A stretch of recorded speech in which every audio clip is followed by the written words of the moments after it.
Yo, what's the word? Let me ask you something. Why do we neglect our feelings, our emotions? Why do we neglect these things? Because when you neglect these things, in order to you really to achieve freedom, you really need to be able to understand and be deciding on you have to endure every aspect and experience of life.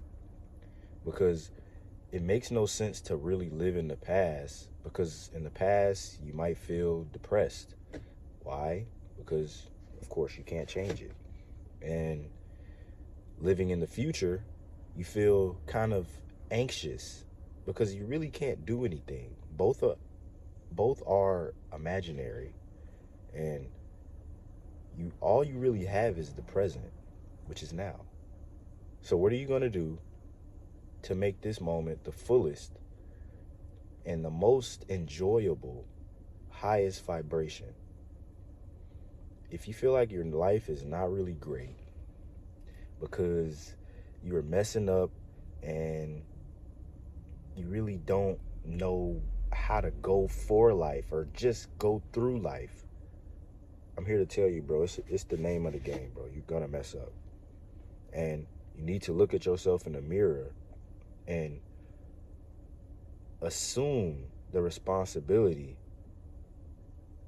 because it's easy to point the finger, but it is hard to realize that my life sucks because I suck. And I get it. It's not freaking easy, bro. When you're winning at life, you're going to be the person that says, yeah. You're going to be the first person that raises your hand like, yeah, I did all this shit.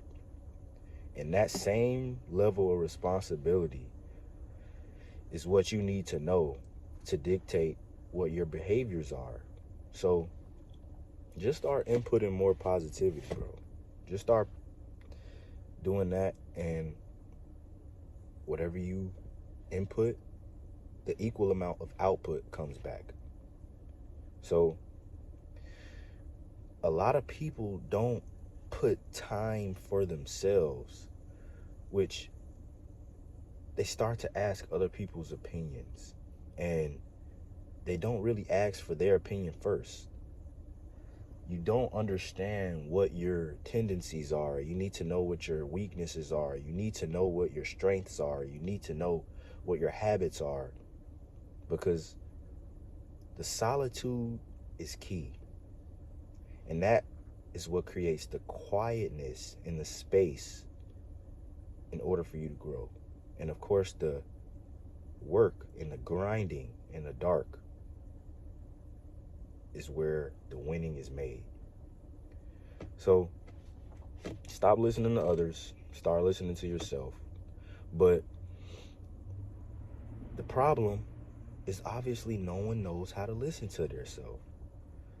Everyone's always listening to this music. They're always scrolling. They're always fucking just asking opinions from other people and got the radio fucking blasting. Like,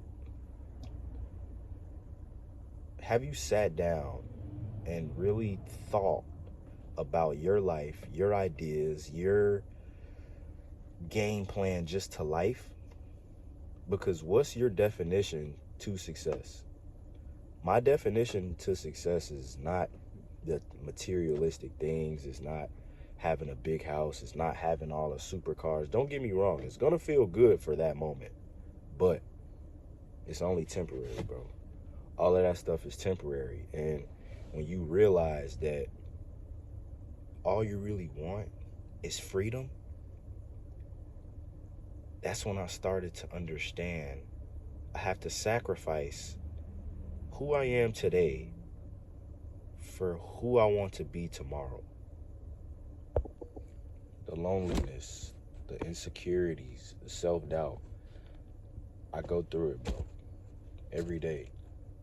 But you really can't be a happy person all the time, because if you pursue happiness, it's not really achievable. But trying to pursue freedom and the state of mind of freedom, because it's really a state of being. And it's not really an emotion. I can be sad and free. I can be happy and free.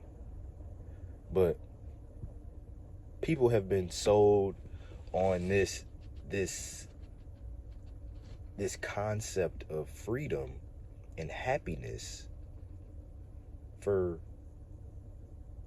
what life isn't about happiness. Because what if it really wasn't about happiness?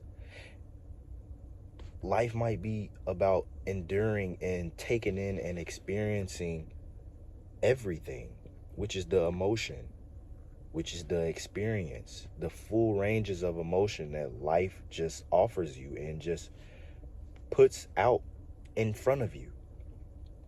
The sadness, the heartbreaks, the joy, the excitement, the anger, the happiness. But there won't be any happiness without sorrow.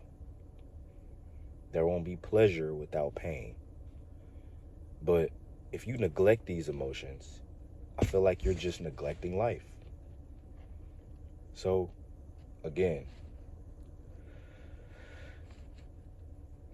life is pretty much a void, and the spirituality void, because you don't take anything with you, but God will give you these things to test you.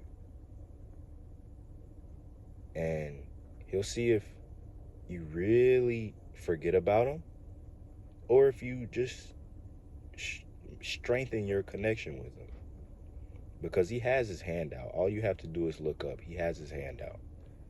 And it's in order for you to understand that everything in life is based on how you perceive it, how you think about it. That's how your life is. So know that you must conquer your internal to really understand how life is and understand how life will be in the future for yourself and how life is now for yourself. So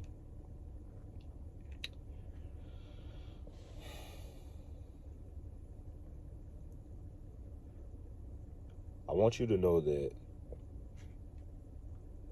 everything in life is for you to go through, regardless if it's good, regardless if it's bad. People grow up differently. People suffer through different things. Doesn't matter. You're in your body, they're in theirs. God put you in your shoes, they have their shoes. So don't look at your life as something bad. Look at it as, okay, why am I going through this? How is this experience going to make me stronger? How is this experience, and how will I enjoy this experience? Regardless, like I said, if it's good or bad. So enjoy it. Enjoy it, because it won't be here forever, and you must just, of course, understand it. Understand it to the point where you know that as long as you have your self-confidence and you know that whatever you think about this situation, that is how it is. If you think of it as a good thing, it's a good thing. However you exchange energies is good, or if it's bad, it's all in your head. So, moral of the story, you dictate how your life will be and how your life is right now.